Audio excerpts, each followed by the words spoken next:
विभा और सरिता के पति एक ही कंपनी में काम करते थे और उन दोनों की लगभग बराबर तनख्वाह थी। लेकिन विभा और सरिता के रहन सहन में जमीन आसमान का फर्क था। जहां विभा का सामान्य रहन सहन था, वहीं सरिता बहुत ही हाई क्लास जीवन जीती थी। विभा को कभी समझ में नहीं आता था वह सब कुछ सरिता और उसके पति कैसे मैनेज करते हैं। विभा का बेटा जहां एक साधारण स्कूल में पढ़ता था, वहीं सरिता ने अपने बेटे को शहर के सबसे बड़े स्कूल में डाल रखा था, जिसकी फीस ही विभा और सरिता के पति की आधी तनख्वाह के बराबर थी। पता नहीं कैसे सरिता और उसके पति यह सब कुछ मैनेज कर रहे थे। जब भी सरिता और विभा की आपस में फ़ोन पर बातें होती, तो सरिता हमेशा यही बोलती कि मैं और मेरे पति बहुत अच्छा मैनेजमेंट जानते हैं, इसलिए हमारा सारा काम इसी तनख्वाह में हो जाता है। विभा को सरिता की बातें कभी भी हजम नहीं होती थी, क्योंकि साधारण सी बात है, यदि कोई 50,000 कमाता है, जिसमें से 25,000 तो बच्चे की स्कूल की फीस और बस खर्च आदि में ही दे देता है और बाकी के 25,000 में ऐश का जीवन जी रहा है, कोई कमी नहीं है, जो चाहिए वह सब कुछ खरीद रहा है, जहाँ मन वहाँ घूम रहा है, हर हफ्ते रेस्टोरेंट में खाना खाया जा रहा है, हर 6 महीने में शहर के बाहर घूमने की प्लानिंग की जा रही है, घर में सारे सुख सुविधाओं के सामान आते जा रहे हैं, तो यह सब कुछ किसी भी मैनेजमेंट से नहीं होने वाला। सरिता इसी तरह का रईसी का जीवन जीती थी और विभा से भी बोलती थी ऐसा करने को, और जब विभा बोलती थी मेरा बजट इसके लिए मंजूर नहीं करता, तो सरिता उसे बस यही ताना मारा करती थी कि तेरे और मेरे पति की तो बराबर सैलरी है, तो मेरा बजट कैसे हो जाता है। यह सब तुम लोगों के मिसमैनेजमेंट की वजह से हो रहा है। और विभा कुछ भी नहीं बोलती थी, पर अंदर ही अंदर विभा जानती थी कि सरिता के हाथ कोई बड़ा माल लग गया है जिसे वह उपयोग कर रही है, और उसी का ताना वह विभा को मारती रहती है। विभा सरिता से थोड़ा दूर रहना ही पसंद करती थी, क्योंकि सरिता हर वक्त अपने अमीरी के घमंड में डूबी रहती थी और ख़ुद को दुनिया की सबसे अमीर औरत समझती थी। उसे जो चाहिए होता था वह तुरंत ले लेती थी और फिर फ़ोन करके विभा को बताती थी, और साथ ही यह बोलना भी नहीं भूलती थी कि पता नहीं तुम लोग कैसे नहीं ले पाए, जबकि तुम्हारा बेटा भी छोटे स्कूल में पढ़ता है, तुम्हारा कोई खर्च भी नहीं है, फिर भी पता नहीं तुम्हारे पास पैसे कहाँ से आते हैं। और विभा कुछ भी नहीं बोलती थी, क्योंकि उसे पता था सरिता से बहस करने का कोई फ़ायदा नहीं। अब विभा और सरिता के बेटे 12वीं क्लास में आ चुके थे। विभा ने अपने बेटे के लिए एक साधारण सा कोचिंग चुना, और वहीं सरिता ने अपने बेटे को शहर के सबसे महंगे कोचिंग में डाला और विभा के ऊपर जोर डालना शुरू किया। पागल हो क्या, बच्चों के भविष्य के लिए तो खर्च करना ही पड़ता है। जिस कोचिंग में मैंने अपने बेटे को डाला है उसमें अपने बेटे को डालो। अब नहीं खर्चा करोगी तो कब करोगी, सारे पैसे बचाकर क्या करोगी। विभा को बहुत जोर का गुस्सा आ रहा था। विभा ने बोला, पैसे कहाँ है मेरे पास, कितनी तनख्वाह है तुम भी जानती हो, पता नहीं तुम कैसे मैनेज करती हो। सरिता ने विभा से बोला, देखो बच्चों के भविष्य का सवाल है। लेकिन विभा ने बोला, भविष्य का सवाल है तो क्या हम सड़क पर भीख मांगने लगे। जिस कोचिंग में तुमने बच्चों को डाला है 5 लाख रुपए उसकी फ़ीस है, कहाँ से लाऊं मैं 5 लाख रुपए, मेरे पास नहीं है। और क्या यहीं पर बच्चों की पढ़ाई ख़त्म हो जाएगी। अभी तो बच्चों ने बस 12वीं की है, असली पढ़ाई तो अब शुरू होगी, तब पैसे कहाँ से दूंगी मैं।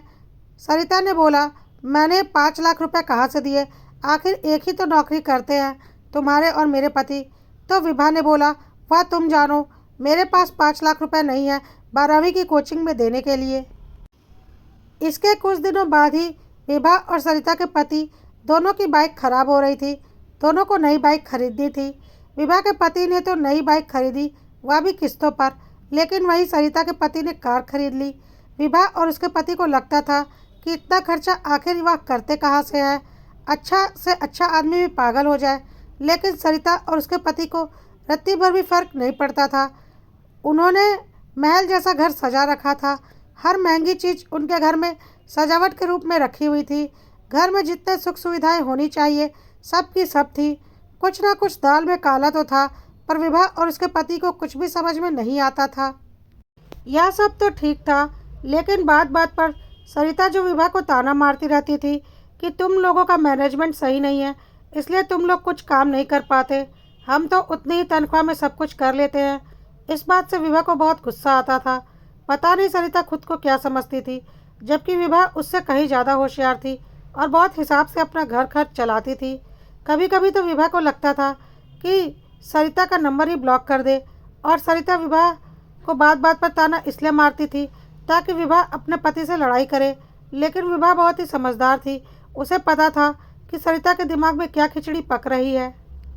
इतना सब तो ठीक था, पर अब सरिता ने 50 लाख रुपए का एक बहुत बड़ा फ्लैट खरीदा, वह भी कैश देकर, और विभा से बोला, देखो, इतने सालों से मैंने इतने पैसे जोड़ लिए थे कि अब मैंने कैश देकर ही फ्लैट खरीद लिया। जो बात कहीं से भी हजम करने लायक नहीं थी।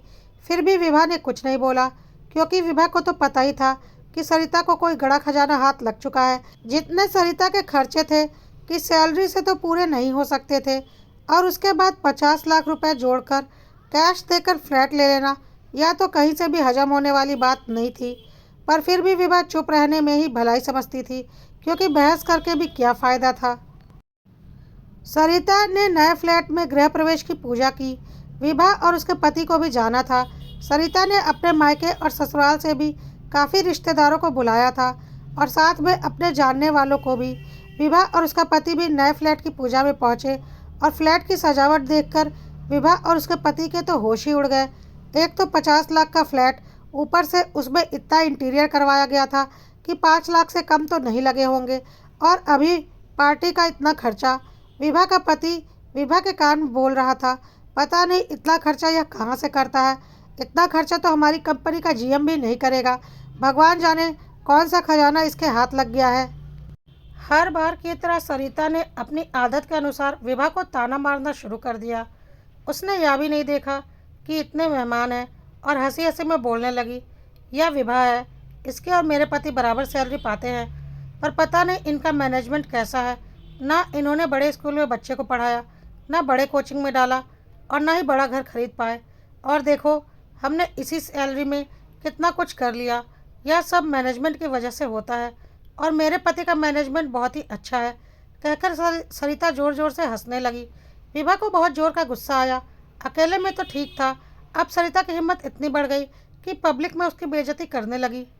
आज विभा चुप रहने वाली नहीं थी।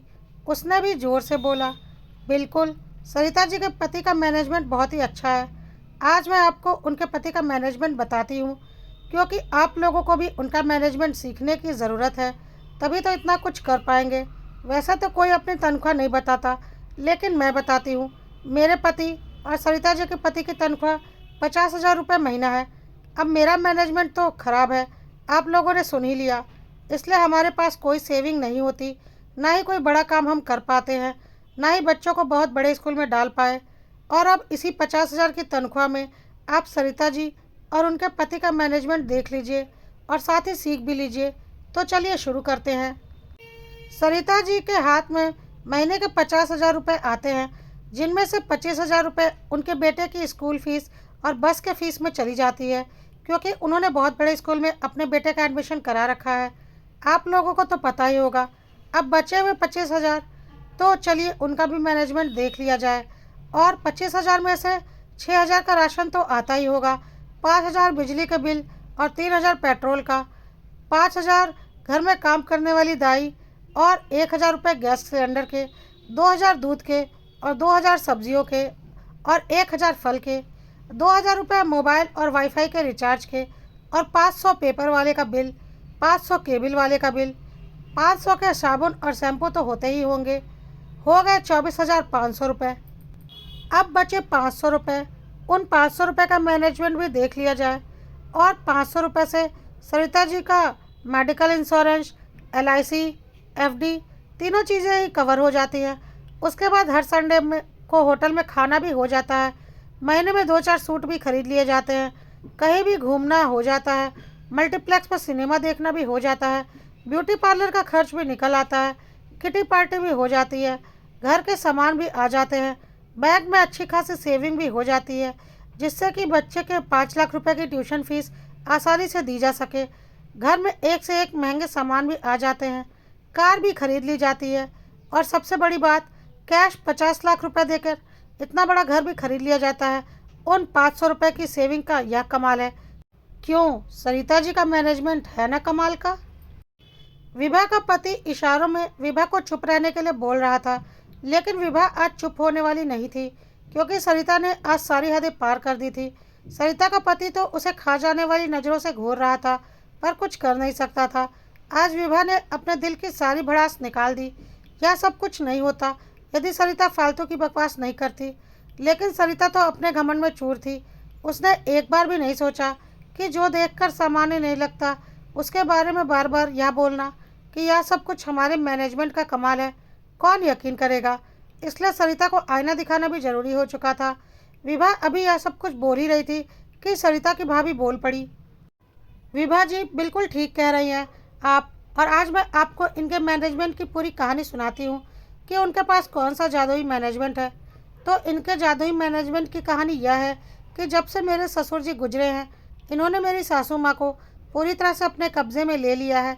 इनकी शादी में मेरे ससुर जी ने काफ़ी खर्च किया था और 2-3 प्लॉट भी इनके नाम पर कर दिए थे, पर फिर भी इनका लालच थमा नहीं था। ससुर जी तो यह सोचकर कि बेटी को उसका हक दे दिया है और फिर कुछ नहीं दिया, लेकिन ससुर जी के गुजरने के बाद उन्होंने अपनी माँ को पूरा अपने कब्जे में कर लिया और उनके माँ ने एक एक करके गांव की सारी ज़मीन बेचकर उनके सारे शौक पूरे कर रही हैं। एक बार भी यह नहीं सोच रही हैं कि उस ज़मीन पर उनके बेटे और पोते पोतियों का भी हक है। इनका यह जो मैनेजमेंट है ना, वह अपने भाई का हक और हिस्सा मारकर बन रहा है। हमारी सासू माँ का बस चले तो हम जिस घर में रहते हैं उसे भी वह बेचकर अपनी बेटी के शौक़ पूरे कर दें, लेकिन मजबूरी यह है कि वह घर मेरे पति के नाम पर है, इसलिए वह घर वह बेच नहीं पा रही हैं। उसके अलावा उन्होंने लगभग सब कुछ बेच ही दिया है। एक बार भी नहीं सोचा कि उनका एक बेटा बहू और पोते पोतियाँ भी हैं, और सिर्फ अपनी बेटी दामाद और नाती उन्हें दिखाई पड़ते हैं। आपको तो पता ही होगा, मेरे ससुर जी सरकारी नौकरी में थे और उनकी अच्छी खासी पेंशन आती है, लेकिन शायद आपको यह नहीं पता होगा कि हमारी सासू माँ का एटीएम कार्ड वह नहीं बल्कि उनकी बेटी ऑपरेट करती है, और ससुर जी की सारी पेंशन का इस्तेमाल उनकी बेटी और दामाद करते हैं, ना कि उनकी पत्नी। सरिता की भाभी को उसका पति और सास इशारे में चुप रहने के लिए बोल रहे थे, लेकिन सरिता की भाभी आज चुप रहने वाली नहीं थी और उसने भी अपने दिल की सारी भड़ास निकाल दी और बोला, अब जब कुछ बचा ही नहीं है तो मेरे चुप रहने से क्या फ़ायदा। मुझे क्या मिलने वाला है। मेरा हक और हिस्सा, मेरे बच्चों का हक और हिस्सा तो इन्होंने मार लिया। मैं तो आज यहाँ आना भी नहीं चाहती थी, पर ज़बरदस्ती करके मुझे लाया गया है। अच्छा हुआ जो मैं यहाँ आई, कम से कम इसी बहाने अपनी ननंद की पोल पट्टी तो खोल पाई, जो कि बहुत ज़रूरी था। अब मुझे यहाँ रुकने का कोई शौक़ नहीं, क्योंकि मुझे अंदर से इस औरत से बहुत घृणा हो चुकी है, और अपनी सास से भी, जो सिर्फ़ और सिर्फ अपनी बेटी दामाद के बारे में सोचती हैं, ना कि बेटे बहू के बारे में। मैं जा रही हूँ।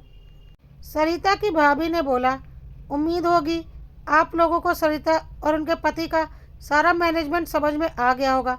आधा मैनेजमेंट तो विभा जी ने समझा दिया और आधा मैंने समझा दिया, और यह मैनेजमेंट समझने का सौभाग्य भी हमें सरिता की मेहरबानी से ही प्राप्त हुआ है। ना यह ताना मारती और अपना घमंड दिखाती, ना हम यह समझा पाते।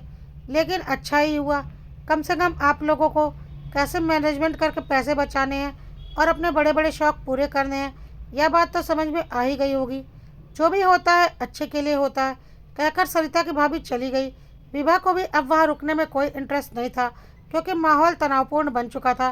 विभा ने भी अपना बैग उठाया और चुपचाप बाहर निकल गई। सरिता और उसका पति वहीं पर जड़ होकर खड़े थे।